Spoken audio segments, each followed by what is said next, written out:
So Trump defied a court order, again, to not deport people like this, and sent them all the way to Sudan. We need to keep reminding ourselves, not just to be angry with this, but just to be honest and just truthful. This was a conscious decision done by an entire political party. The Biden plan that was killed, that everyone wanted to pass, but they killed it because of Donald Trump, would have had 375 more judge teams. Let me repeat that to you. Teams, in other words, courtrooms, to process people's applicants. They estimated that could process 500,000 or so cases in a year. 1,600 asylum officers and staff. In other words, the capacity to process these people fully and completely and lawfully, to make certain that the United States is only getting rid of the criminals.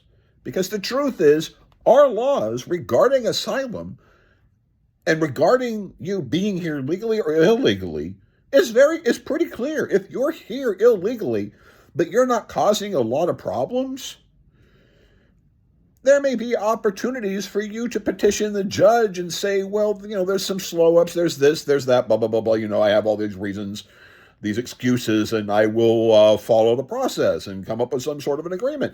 Judges might be able to understand that.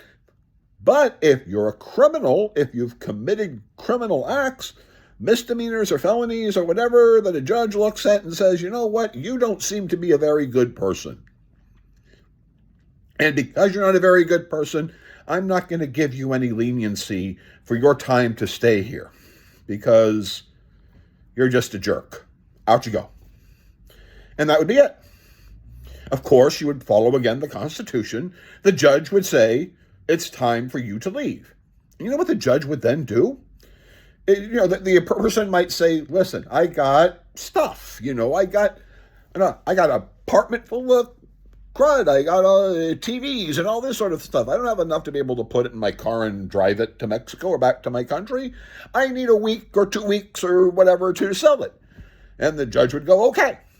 Or maybe the judge would say, listen, fine, but you're too big of a jerk. You're too big of a jerk to be here. You are really in violation. You're really a jerk. And so, yeah, your stuff needs to go to a consignment. We'll sell it for you, and we'll give you the cash. Or come up with some fair market value for the stuff. And when it sells, your cash is yours. Done. So get the hell out. That's what a judge would be able to do. Those of you who really wanted to only have the criminals leave, the only way to do that is a judge, not a president. Presidents enforce laws. Judges interpret. Judges sit there and stare at you and ask reasonable questions and make certain that your rights are upheld so that you're not just cast aside or thrown away. That no, you have these things called courtrooms. And the Biden plan created courtrooms. Now, a lot of people are concerned about these ICE facilities, right? That they're kind of stacked like cornwood inside of there. There's sardines. Yes, that is unfortunate.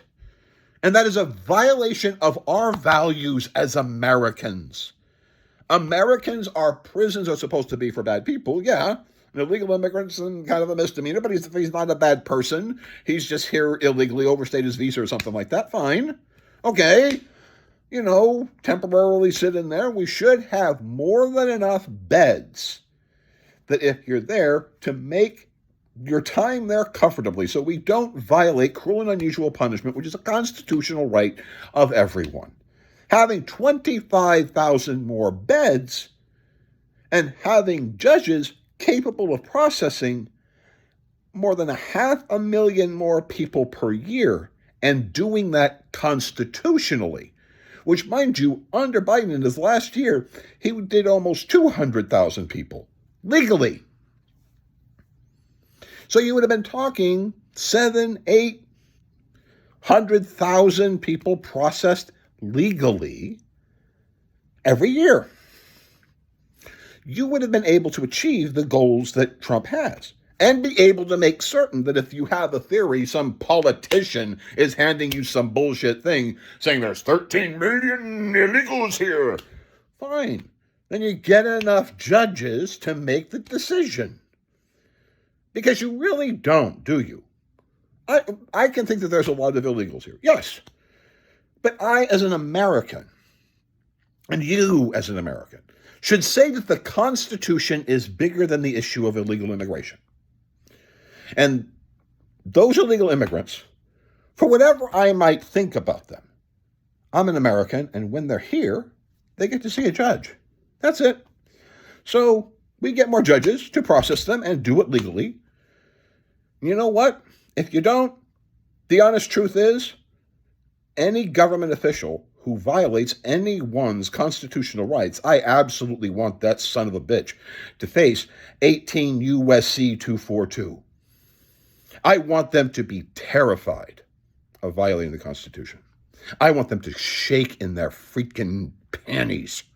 I want them to know one thing, that our Rottweiler of our constitutional rights will come down on them hard under 18 U.S.C. 242. And if anyone dies as our government deprives people of their rights, I want their ass. That's what I want. And of course, that person, that government official, absolutely gets their day in court and gets to have due process rights and all of that stuff. And I will respect the decision of the court. Why? Because I'm an American, and that's what it is. Even if I think it's Pam Bondi, which I personally believe failed this administration and the American people completely, because she should have told Donald Trump and everyone connected to this that you just don't do it. You follow the Constitution. But I believe she has the right to have a criminal trial under 18 U.S.C. 242.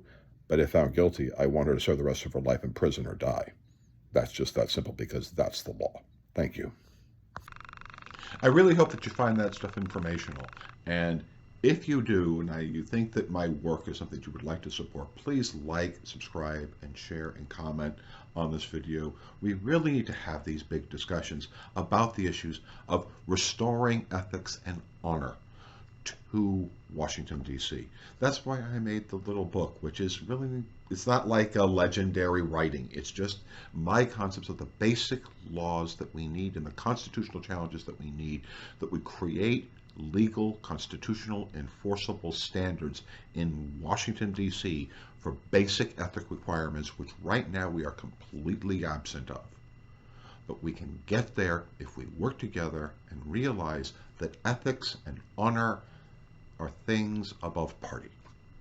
So long as we do that, we can end the swamp together, because everyone wants the swamp gone.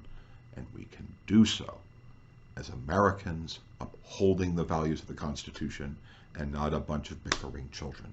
So please, again, like, share, and subscribe and comment. Thank you.